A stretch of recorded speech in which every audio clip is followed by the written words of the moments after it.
Judaism influenced Islam and Christianity. Yes, the world's three main monotheistic religions are all based on the Hebrew Bible. These religions are known as the Abrahamic religions, as they all recognized Abraham as their first prophet. However, disagreements about subsequent prophets divide them. The Christians believe that Jesus was a prophet of the Lord and an extension of God.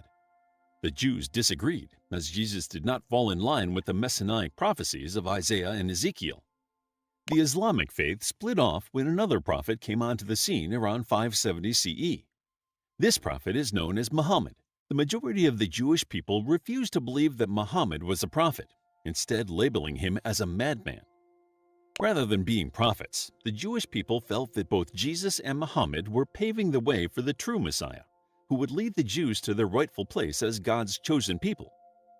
In the Mishnah Torah, Maimonides states, "All the words of Jesus of Nazareth and this Ishmaelite, Muhammad, who arose after him, are only to make straight the path of the Messianic king